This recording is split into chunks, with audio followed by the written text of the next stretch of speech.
प्रिय दोस्त, मेरे एक मित्र से फ़ोन पर बात करते हुए जब वे रो पड़े तो मुझे उनकी परेशानी का अंदाज़ा हुआ। अगले दिन जब मैं उनके घर गई तो वहाँ उनकी पत्नी और बच्चों ने बहुत प्यार से मेरी मेहमानदारी करी। मेरे मित्र ने बताया कि उनके बेटे ने कंपटीशन एग्ज़ाम बहुत अच्छे मार्क्स से पास कर लिया है और अब जल्द ही यूनिवर्सिटी में आवेदन करेगा। मैंने उसको बधाई दी। बहुत प्रेम और सम्मान से धन्यवाद करते हुए बच्चे अपने कमरे में चले गए। बच्चों के जीवन की इस आयु का कितना खूबसूरत परिवर्तन है यह, लड़कपन से जवानी में। मेरे मित्र का बेटा बड़ा हो रहा है, सामाजिक रूप और सामान्य ज्ञान से काफ़ी प्रभावशाली लड़का है। होनहार तो वह है, अब वक्त उसे जीवन के नए अध्याय में जिम्मेदारी भी सिखाएगा। मैं ये सब सोच ही रही थी कि चाय नाश्ता आया और मेरे मित्र ने बड़े सम्मान से इधर उधर की बातों पर चर्चा की। मैंने महसूस किया कि वह इमोशनल या परेशानी की स्टेट ऑफ माइंड में नहीं थे अब, इसलिए मैंने कल की बात छेड़नी नहीं चाही। इस दौरान मेरे मित्र की नज़र उनके बेटे पर पड़ी, जो सामने वाले कमरे में आराम से अपने बिस्तर पर बैठकर फ़ोन चला रहा था और भाई बहन साथ में बातें करते हुए कुछ खा रहे थे। ये नज़ारा बाहर से देखने में मुझे बेहद सुंदर लग रहा था। उनकी उम्र ही ऐसी है जहाँ जिम्मेदारी का बोझ नहीं, बल्कि अपनी अच्छी यूनिवर्सिटी में एडमिशन की, या ये कह लो कि पेरेंट्स की उम्मीदों पर खरे उतरने का बोझ है। मेरे मित्र अपने बेटे के कमरे में गए और उस पर बहुत ज़ोर ज़ोर से चिल्लाकर अपशब्द बोलकर उसको जलील करने लगे कि तू पढ़ता लिखता नहीं है, हर वक्त बस मोबाइल चलाता रहता है। उसको जाकर थप्पड़ मारा और गंदी गंदी गालियां भी दी।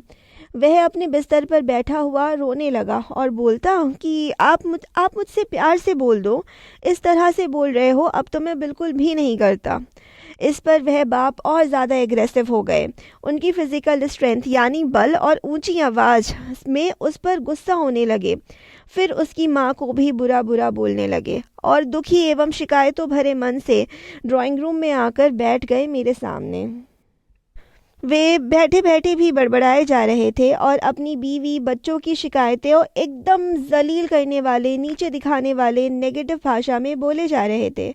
अपने पिता के मुंह से नेगेटिव शब्दों को सुनने के बाद उनकी बेटी बाहर आकर बोलती है कि पढ़ता तो है वह, एग्ज़ाम भी क्वालिफाई किया है उसने, आखिर आप चाहते क्या हैं उससे।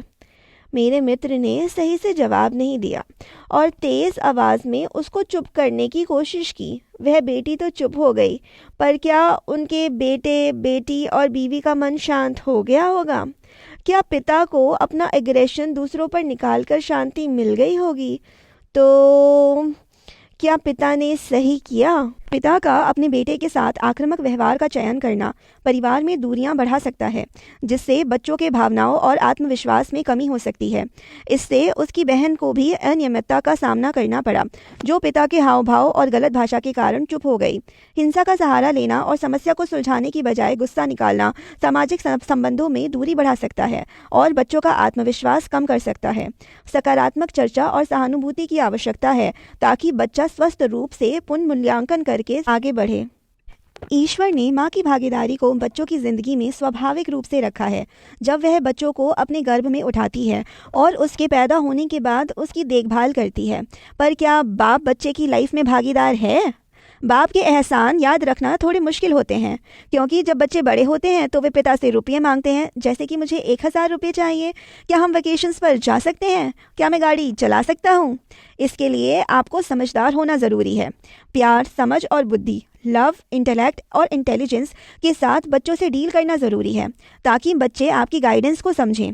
वह समझ बच्चों को तब आएगी जब आप अपने स्वभाव में कृतज्ञता की भावना को एक्सप्रेस करेंगे।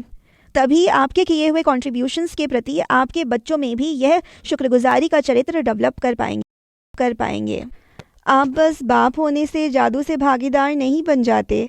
बच्चे आपकी बातें माने, आपको फॉलो करें, ये बच्चों को बिना प्रेम की भावनाएं जताए मुमकिन ही नहीं है। लीडर्स का भी तो अनुसरण किया जाता है। उन्हें असल में फॉलो वही लोग करते हैं जिनके दिल में उनके लिए मोहब्बत होती है। ईश्वर की बात मानना बिना ईश्वर से प्रेम करे पॉसिबल नहीं है। प्रेम भावना में मुठभेड़ नहीं होते, वहाँ आत्मसमर्पण होता है। ऐसे ही बेटा भी बाप की बात मानेगा और ज़रूर मानेगा, फॉलोअर बनेगा, अगर उनका पिता अपने व्यवहार में प्रेम को एक्सप्रेस करेंगे, अपनी समझदारी भरी प्रेम से कही हुई बातों में।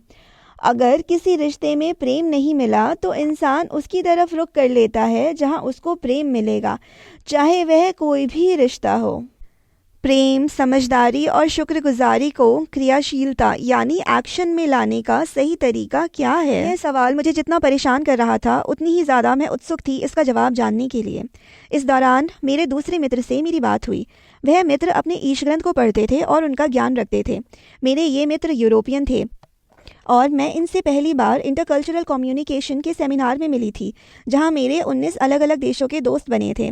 मैं तब यूरोप में फैकल्टी ऑफ नेचुरल साइंसेज के जेनेटिक्स डिपार्टमेंट में वहां के बड़े वैज्ञानिकों के साथ रिसर्च कर रही थी। इस दौरान मैंने देखा कि मेरे दोस्त अपने परिवार, अपनी पत्नी और बेटी के साथ बातचीत करने में उनके उच्च नैतिक मूल्यों और नैतिकता साफ झलकते थे। हमारे सभी रिसर्चर्स के बीच इन्होंने अपने ऊंचे विचारों, अच्छे तौर तरीके और शिष्टाचार, गुड मैनर्स और पोलाइटनेस से विशेष स्थान बना रखा था। जब मैंने उनसे बाप बेटे के इस विषय पर चर्चा करी तो उन्होंने मुझे बताया कि यूरोप में उनके खुद के परिवार में उनकी मॉरल वैल्यूज़ की वजह से वे अपनी बीवी और बच्चों के साथ इतने अच्छे संबंध रखते हैं। इसका कारण उन्होंने बताया कि वे अपने ईश ग्रंथ को पढ़कर उसे अपने जीवन के सिद्धांतों में उतारते हैं और उन पर जीते हैं। उन्होंने मुझसे विदेशी भाषा में ही बात करते हुए अपना ज्ञान बांटा और मुझे बताया कि ईश ग्रंथ इस बारे में क्या कहते हैं। मुझे उनके किरदार में अपने सवाल का जवाब मिला। उन्होंने लुकमान और उनके बेटे के बीच हुई अद्वितीय बातचीत का उल्लेख किया। वे बताते हैं कि ईश्वर लुकमान के अपने बेटे को समझाने के अंदाज से इतना प्रसन्न हैं कि उन्होंने इसे ईश ग्रंथ का हिस्सा बनाया ताकि हम सभी इससे सीख ले सकें। मैंने देखा कि लुकमान का अर्थ होता है बुद्धिमान। इनके बारे में और जानने के लिए जब मैंने इस नाम के सिनोनिम्स यानी पर्यायवाची सर्च किए तो पता चला कि ये पैगामोन के निवासी गैलन हैं। द यूनिवर्सिटी ऑफ शिकागो के प्रेस जर्नल से पता चलता है कि ये दूसरी सदी के यूरोप के रोमन साम्राज्य के एक फेमस डॉक्टर और फिलोसोफर थे, जिन्हें फादर ऑफ सिस्टमैटिक मेडिसिन भी कहा जाता है। उनके ज्ञान और सोच ने मेडिकल साइंस को प्रमोट किया और उनके लेखन ने इसके विभिन्न पहलुओं को समझाने का प्रयास किया। गैलन के ज्ञान ने विश्व भर में एक आदर्श की भूमिका निभाई और आज भी हम उन सफल व्यक्ति के दृष्टिकोण यानी लेख और किस्सों से बहुत कुछ सीख सकते हैं जो समृद्धि की दिशा में हमें मार्गदर्शन करता है। ईश्वर ने गैलन को समझ दी। समझ का मतलब होता है कि लाभदायक ज्ञान को कर्मों में लाना। अगर आपके पास बहुत ज़्यादा ज्ञान है तो इसका ये मतलब नहीं कि आपके पास समझ भी होगी। समझ का लक्ष्य है कि जिसका ज्ञान मिला है उस बात की गहराई को जानकर सच को पहचानना और उस पर जीना भी। यदि सही है कि उन्हें समझ दी गई तो इसका मतलब है कि उन्होंने अपने जीवन को उसी प्रकार जिया है। ज्ञान होना और उस प्रकार से जीने का मतलब है कि ईश्वर के आभारी यानी शुक्रगुजार रहना। ये ईश्वर ईश ग्रंथों में बताते हैं और ये ज्ञान हमारे पूर्वज भी जानते थे। हम अक्सर परिश्रम, कठिनाई, चिंता और तनाव यानी लेबर, डिफ़िकल्टी, स्ट्रेस और एंग्जाइटी से घिरे रहते हैं। इन मुश्किलों से घिरे होते हुए हम सोच नहीं पाते कि किस चीज़ के लिए शुक्रगुजार हों। मुश्किलें और शुक्रगुजारी ये एक साथ होना सोचना मुश्किल है पर नामुमकिन नहीं, क्योंकि लुकमान की ज़िंदगी ऐसी थी कि चाहे किसी भी तरीके की परिस्थिति क्यों ना हो, वह अपने जीवन में देखने की कोशिश करते थे, जानने की कोशिश करते थे कि उस समय वह किन चीज़ों के लिए शुक्रगुजार हैं। मान लीजिए कि आप और आपका दोस्त एक ही प्लेट से खाना खाते हैं, एक जैसा खाना परोसते हैं, लेकिन फिर भी अंतर है। जब आप शुक्रगुजारी से खाते हैं, आप नहीं सिर्फ खाना खा रहे हैं बल्कि आप अपने नज़रिए से उसका आनंद भी लेते हैं। यह आपके जीवन में सकारात्मक परिवर्तन लाता है। शुक्रगुजारी आपका नज़रिया है और आपका कर्म भी। आप क्या करते हो कि बजाय कैसे करते हो, इसमें आपके जीवन की पूंजी है। इस दृष्टिकोण को समझने के लिए हम लुकमान के किस्से में से सीख ले सकते हैं, जिन्होंने अपने बेटे को जीवन के महत्वपूर्ण रहस्यों का ज्ञान दिया था। उनकी सीख से हमें यहाँ तक मिलता है कि पिता का अपने बच्चों को समझाने का सही तरीका क्या है, यानी एक पिता अपने बच्चों को क्या और कैसे सिखाए। लुकमान की अपने बेटे के साथ बातचीत में हमारे लिए मार्गदर्शन है कि बच्चों के साथ कैसे डील कर सकते हैं। उस पिता ने अपने बेटे को यह पहली सलाह दी कि मेरे प्यारे बेटे, ईश्वर के साथ किसी को साझीदार मत बनाना। निस्संदेह शिर्क बहुत बड़ा अत्याचार है। इसमें पिता ने बेटे के साथ बातचीत में मेरे प्यारे बेटे के शब्दों का चयन किया, जो उनके प्रेम और समझदारी को दिखाता है। उन्होंने बेटे को जताया कि वह उससे कितना प्रेम करते हैं और वह उनके लिए कितना महत्वपूर्ण है। उन्होंने दिखाया कि प्रेम और मेहनत से रिश्तों में समर्पण बनता है। इससे हमें सीखने को मिलता है कि पिता अपने प्रेम को व्यक्त करके अपने बेटे को सलाह देंगे तो ये उनके उपदेश को और भी मूल्य प्रदान करता है, यानी उनका मैसेज और भी ज़्यादा इम्पॉर्टेंट बना देता है। हमें समझना चाहिए कि हमारे जीवन में होने वाले हर उतार चढ़ाव में सुकून और परेशानियों का नियंत्रण, कंट्रोल केवल ईश्वर के पास है। ईश्वर बहुत शक्तिशाली हैं। जो कुछ भी वह कर सकते हैं वह कोई और नहीं कर सकता है। उनकी सेना में सब कुछ शामिल है। सूरज, धरती, आकाश, जानवर, पत्थर और हम जैसे इंसान भी उनके कंट्रोल में हैं। ईश्वर के साथ किसी को साझीदार मत बनाना का मतलब है कि हमारे दिल में ईश्वर को उस ऊंचाई पर रखना जहां कोई और चीज़ उसके साथ बराबर या साझीदार नहीं हो सकते। हमारे मन की भावनाएं, इच्छाएं, गुस्से, रिश्ते, प्यार और कोई एक इंसान को भी हमें ईश्वर के साथ बराबर या उससे ऊपर नहीं रखना चाहिए। हमारे पास सब कुछ ईश्वर की ही अमानत है जो कभी भी हमसे वापस ले सकता है। जब हमारा जीवन पूरा ईश्वर के नियंत्रण में है तो किसी और को उसके साथ साझीदार बनाना हमारे लिए खुद को धोखे में रखकर अपना ही नुकसान करना है। हमारे सुकून का रास्ता हमारे और ईश्वर के बीच अच्छे रिश्ते में ही है। ये रिश्ता हमारा ईश्वर से उसका आभार यानी शुक्रगुजारी महसूस करने और एक्सप्रेस करने से बनता है। अगर उसके हम पर किए गए कृपाणुओं के प्रति हमारे दिल में आभार नहीं है तो हम ईश्वर का साझीदार अपनी ख्वाहिशों में से किसी भी चीज़ को बनाकर ईश्वर के साथ अपने पवित्र रिश्ते को उलझन में डाल लेंगे। इससे बचने के लिए हमें ज़रूरी है कि अपने दिल में ईश्वर का साझीदार किसी को नहीं बनाना है। कोई और उसकी जगह कैसे ले सकता है जब जीवन देने से लेकर जीवन जीना और हमारी मौत तक का आदेश सिर्फ ईश्वर के कंट्रोल में है। हमारे लिए बेहतर है कि हम अपने दिल में ईश्वर का साझीदार किसी को ना बनाएं। पिता ने अपने बेटे को दूसरी बात यह समझाई कि बेटा, कोई चीज़ राई के दाने के बराबर भी हो, फिर वह किसी पत्थर के अंदर हो या आकाशों में हो या धरती में हो, ईश्वर उसे ला उपस्थित करेगा। इसमें कोई शक नहीं कि ईश्वर अत्यंत सूक्ष्मदर्शी, पूरी खबर रखने वाला है। इसमें पिता अपने बेटे को समझाने के लिए इमेजिन करवा रहे हैं। यूँ सोचो कि एक राई का दाना एक पत्थर के अंदर कहीं पर है। इस पूरे यूनिवर्स में, किसी भी गैलेक्सी में, किसी भी प्लैनेट में, कहीं पर भी हो सकता है, चाहे समुद्र के अंदर, रेगिस्तान में, पहाड़ों में, कहीं पर भी। तो उन पत्थरों में से पहले वह उस एक पत्थर को ढूंढकर उसके कई सारे टुकड़े करने के बाद उन टुकड़ों के चूरों के अंदर से वह एक राई का दाना ईश्वर बाहर निकाल लाएगा। इसको बाहर निकालने में शक्ति, पावर तो लगेगी ही, इसके साथ जो सटीकता, प्रिसिशन भी लगेगी। ईश्वर में वह सब है। ईश्वर से कुछ भी छुपाना नामुमकिन है मेरे बेटे। इसका मतलब साफ है कि कोई भी सीक्रेट चाहे कितनी भी गहराइयों में क्यों ना छुपा हो, हम ईश्वर से अपना कोई भी राज छुपा नहीं सकते। जब कोई लड़का किसी लड़की को नज़र चुराकर भी देखता है, ईश्वर से वह भी नहीं छुपा है। जो हम करते हैं ईश्वर के ज्ञान, नॉलेज में सब कुछ है। पिता अपने बेटे को यह बताते हैं ताकि बेटा सराहना, अप्रिशिएट करे कि ईश्वर कितने शक्तिशाली हैं। इससे हमें यह भी पता चलता है कि एक पिता सोच समझकर ऐसा उदाहरण देकर बेटे को समझाता है जो बेटे की कल्पना से भी परे एक बड़ी कल्पना बच्चे को दे। समझाने के उदाहरण का चुनाव भी पिता की समझदारी, विजडम को दर्शाता है जो ईश्वर ने उन्हें दी थी, क्योंकि वह ईश्वर के शुक्रगुजार बंदे थे।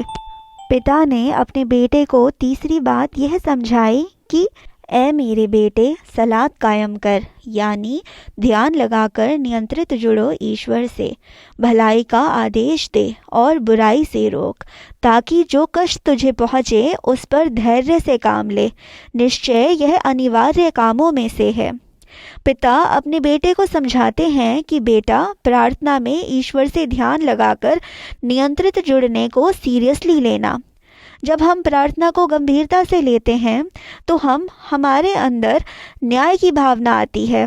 प्रेयर हमें ये एहसास दिलाती है कि ईश्वर न्यायकारी है। वह मुझसे भी न्याय की उम्मीद करता है मेरे जीवन में, और वह उम्मीद करता है कि मेरे आसपास की दुनिया भी साफ सुथरी हो। ईश्वर कहता है कि लोगों को बताओ सही काम करने के लिए, सही चीज़ के लिए खड़े हो जाओ, स्टैंड लो, गलत काम के खिलाफ खड़े हो जाओ। जैसे मेरे मित्र के इस किस्से में वह बेटी अपने भाई के लिए खड़ी हो गई थी, अपनी बात आगे रखी थी उसने बहुत सही अंदाज से। अगर आप अपने जीवन में ध्यान लगाकर ईश्वर से नियंत्रित जुड़ते हैं तो आपके अंदर बहादुरी होगी सही चीज़ के लिए, सही तरीके से स्टैंड लेने की, चाहे वह फैमिली, सोशल, वर्क सिचुएशन ही क्यों ना हो। जब हम सच के लिए खड़े होते हैं मुश्किलें ज़रूर आती हैं, उसके लिए मेंटली प्रिपेयर्ड रहो और शुक्र और सब्र से काम लेना। सब्र और शुक्र, धैर्य और शुक्र एक ही सिक्के के दो पहलू हैं। अपने कठिन समय में आप धैर्य से तभी काम ले पाएंगे जब आप अपनी हर परिस्थिति में ईश्वर के शुक्रगुजार होंगे। पिता ने अपने बेटे को चौथी बात यह समझाई कि और घमंड के कारण लोगों से अपना मुंह ना फेर और धरती में अकड़ कर ना चल।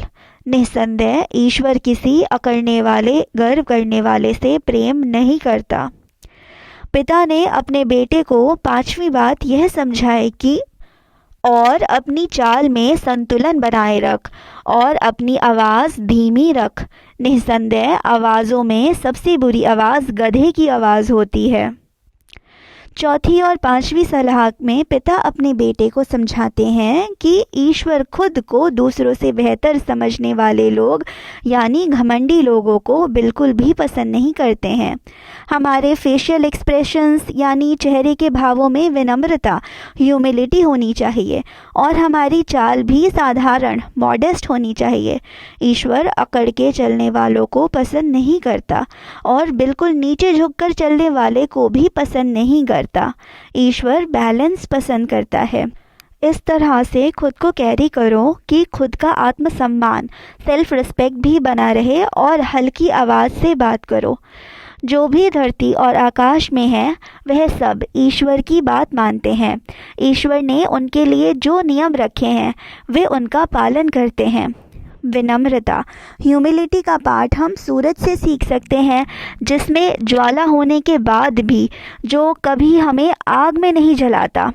ईश्वर ने हमारे लिए तरह तरह के एहसान, फेवर्स किए हैं, वह भी जो हम देख पाते हैं और वह भी जो हम नहीं देख पाते। कुछ लोग होते हैं जो ईश्वर के बारे में झगड़ते हैं बिना सबूत, एविडेंसेस के, लेकिन न्याय का सही मार्ग तो हमेशा एक ही था और हमेशा एक ही रहेगा। उस पर चलने वाले हम लोग जब किसी से चर्चा करेंगे ईश्वर के बारे में तो हम ईश ग्रंथ की रोशनी में बात करेंगे और ईश्वर की आज्ञा का पालन करेंगे। ईश ग्रंथ से हमें पता चलता है न्याय का सही मार्ग, जीवन जीने का मार्ग। जब भी ईश्वर को अपनी बात सुनानी हो तो योग साधना और ध्यान कर लो, और जब भी ईश्वर की बात सुननी हो तो ईश ग्रंथ को समझ समझ कर पढ़ लो। ईश्वर हमें ये क्या है के साथ साथ ये कैसे करना है का मार्गदर्शन भी करते हैं। हमें अपने चरित्र में, बातचीत में, चेहरे के भावों में, आवाज़ में, लहजे में ऐसी विनम्रता दिखानी चाहिए ताकि हम गधे के समान ना हो जाएं। ये थे जीवन के वो 5 रहस्य जिनसे पिता ने अपने बेटे का मार्गदर्शन किया। अंत में मैं ये कहना चाहूँगी कि माँ और पिता की बच्चों के जीवन में भागीदारी अलग अलग समय पर ज़रूर है, लेकिन वे बच्चे के जीवन में बहुत बड़ा योगदान देते हैं। बच्चों को खुद की लाइफ में सफलता से लीड करने के लिए ईश्वर याद दिला रहे हैं कि मेरे और अपने दोनों माता पिता के प्रति कृतज्ञ, शुक्रगुजार रहने का सुनिश्चित करो। जब बच्चों को यह एहसास होगा कि उन्हें ईश्वर को जवाब देना है कि उन्होंने अपने पेरेंट्स के साथ कैसा व्यवहार किया, तभी वह पेरेंट्स के साथ न्याय करेंगे। यह एहसास बच्चे तब करेंगे जब वे ईश्वर के साथ किसी को भी साझीदार नहीं ठहराएंगे और ईश्वर के प्रेम में विश्वास करेंगे।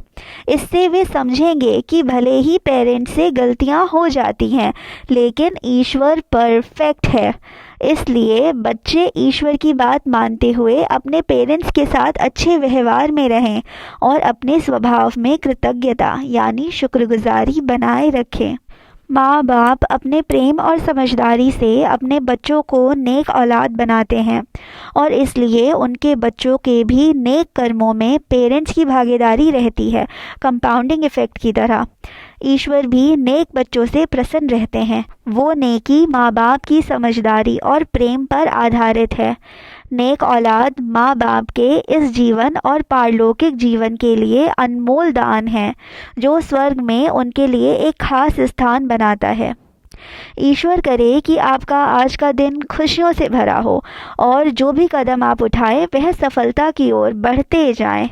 गैलन की जीवन सीखों ने हमें एक आध्यात्मिक दृष्टिकोण से जीने की कला सिखाई है और आप भी उन अद्भुत सीखों को अपने जीवन में शामिल करके एक नया मोड़ लें। जीवन के हर क्षण को आप खुशी से जिएं और आपका परिवार हमेशा एक दूसरे के साथ प्यार और समर्थन से बना रहे। आपके बच्चों को भी आपकी समझदारी से बड़ा समर्थन मिले और वे भी सफलता की ऊंचाइयों को छूने में कामयाब हों। ईश्वर हमेशा आपके साथ रहे और आपको हमेशा अपनी कृपा में रखे। ध्यान रखें, आप हमेशा एक सकारात्मक परिवर्तन की शुरुआत कर सकते हैं और इस सफलता की कहानी को अपने और अन्यों के जीवन में साझा कर सकते हैं। ईश्वर आपको आगे बढ़ने की शक्ति दे। आपकी अपनी बहन।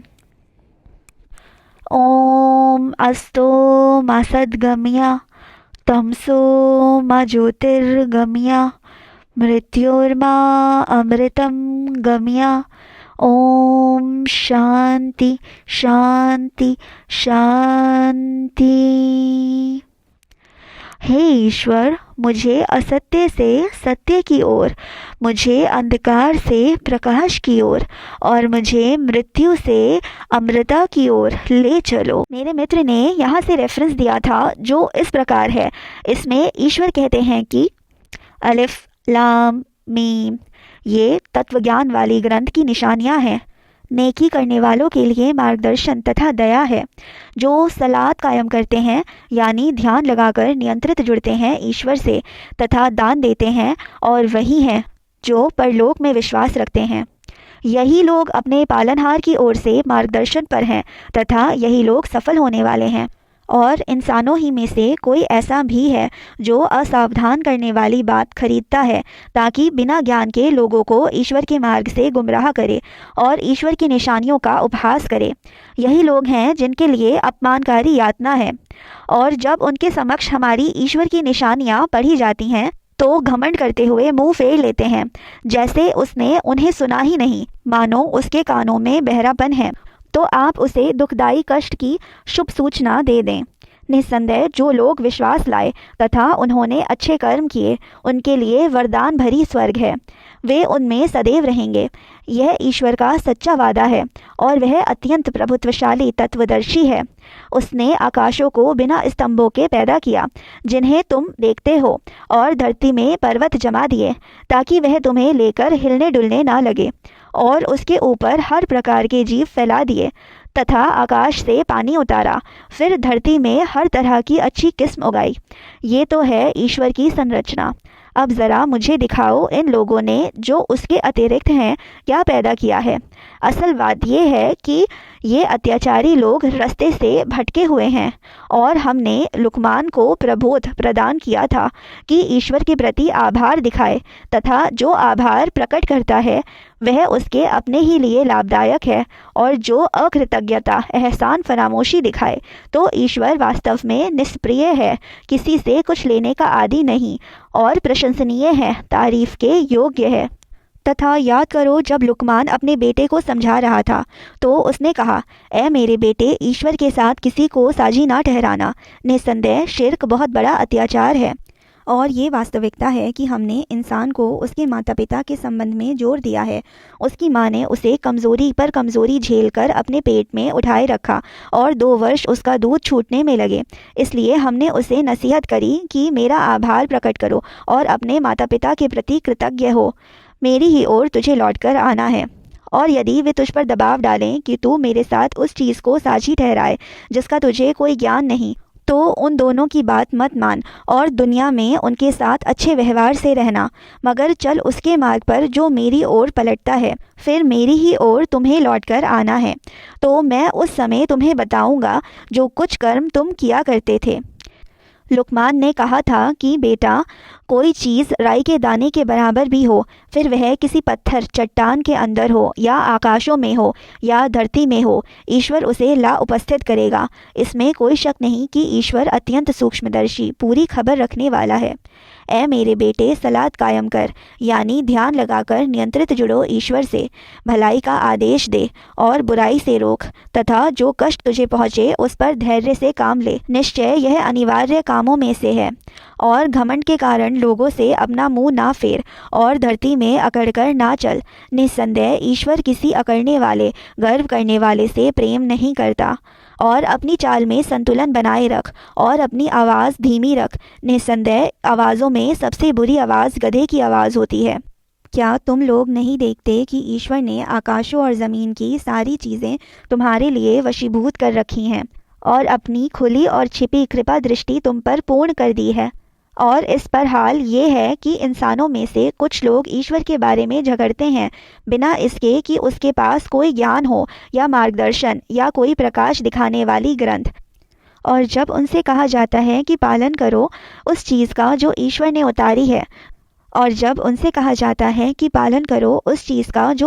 उतारी है, तो वे कहते हैं कि हम तो उसी रास्ते पर चलेंगे जिस पर अपने पूर्वजों को पाया है। क्या ये उन्हीं का पालन करेंगे, चाहे शैतान उन्हें धधकती आग की ओर क्यों ना बुलाता रहा हो? और जो व्यक्ति अपना चेहरा ईश्वर की ओर झुका दे, समर्पित कर दे, और वह सत्कर्मी भी हो, तो उसने मजबूत कड़ा थाम लिया और समस्त कार्यों का परिणाम ईश्वर ही की ओर है। तथा जिसने इनकार किया, नाशुक्री करी, हक को छुपाया, उसका इनकार किया, नाशुक्री करना, हक को छुपाना आपको शोकाकुल ना करे। हमारी ही ओर उन्हें लौटकर आना है, फिर हम उन्हें बताएंगे जो कुछ उन्होंने किया। निस्संदेह ईश्वर दिलों के भेदों को खूब जानने वाला है। हम उन्हें थोड़े समय के लिए आनंद देंगे, फिर हम उन्हें कठोर यातना के लिए बाध्य करेंगे। और यदि आप उनसे प्रश्न करें कि आकाशों और धरती को किसने पैदा किया, तो वे अवश्य कहेंगे कि ईश्वर ने। आप कह दें कि सब प्रशंसा ईश्वर के लिए है, बल्कि उसमें अधिकतर नहीं जानते। आकाशों और धरती में जो कुछ है ईश्वर ही का है। निस्संदेह ईश्वर सबसे आज़ाद, सभी प्रशंसा के योग्य है। और यदि धरती में जितने वृक्ष हैं सब कलम बन जाएं तथा समुद्र उसकी सिहाई हो जाए, जिसके बाद 7 समुद्र और हों, तो भी ईश्वर के शब्द समाप्त नहीं होंगे। निस्संदेह ईश्वर अत्यंत प्रभुत्वशाली, पूर्व तत्वज्ञानी है। तुम्हें पैदा करना और पुनः जीवित करके उठाना केवल एक प्राण के समान है। निस्संदेह ईश्वर सब कुछ सुनने वाला, सब कुछ देखने वाला है। क्या तुमने नहीं देखा कि ईश्वर रात को दिन में शामिल करता है और दिन को रात में शामिल करता है, तथा सूर्य और चांद को वशीभूत कर रखा है? हर एक एक निर्धारित समय तक चल रहा है, और तुम जो कुछ कर रहे हो ईश्वर उससे भली भांति अवगत है। वह इसलिए है कि ईश्वर ही सत्य है, और यह कि उसके सिवा जिसे वे पुकारते हैं वह असत्य है, और यह कि ईश्वर ही सर्वोच्च, सबसे महान है। क्या तुमने नहीं देखा कि नाव समुद्र में ईश्वर के अनुग्रह से चलती है, ताकि वह ईश्वर तुम्हें अपनी निशानियां दिखाए? निस्संदेह इसमें हर बड़े धैर्यवान, बड़े कृतज्ञ के लिए कई निशानियां हैं, और जब उन पर छतरों के समान कोई लहर छा जाती है, तो वे ईश्वर को इस हाल में पुकारते हैं कि धर्म को उसी के लिए विशुद्ध करने वाले होते हैं। फिर जब वह उन्हें सुरक्षित थल तक पहुंचा देता है, तो उनमें से कुछ ही मध्यम मार्ग पर कायम रहने वाले होते हैं, और हमारी निशानियों का इनकार केवल वही व्यक्ति करता है जो अत्यंत विश्वासघाती अति कृतघ्न है। ऐ लोगों, अपने पालनहार से डरो तथा उस दिन से डरो जिस दिन कोई पिता अपनी संतान के काम नहीं आएगा और न कोई पुत्र अपने पिता के कुछ काम आ सकेगा। निसंदेह ईश्वर का वादा सच्चा है। अतः सांसारिक जीवन तुम्हें कदापि धोखे में न रखे और न धोखेबाज तुम्हें ईश्वर के बारे में धोखा देने पाए। निसंदेह ईश्वर ही के पास प्रलय का ज्ञान है और वही वर्षा उतारता है और वह जानता है जो कुछ गर्भाशयों में है, और कोई प्राणी नहीं जानता कि वह कल क्या कमाएगा और कोई प्राणी नहीं जानता कि वह किस धरती में मरेगा। निसंदेह ईश्वर सब कुछ जानने वाला, हर चीज़ की खबर रखने वाला है।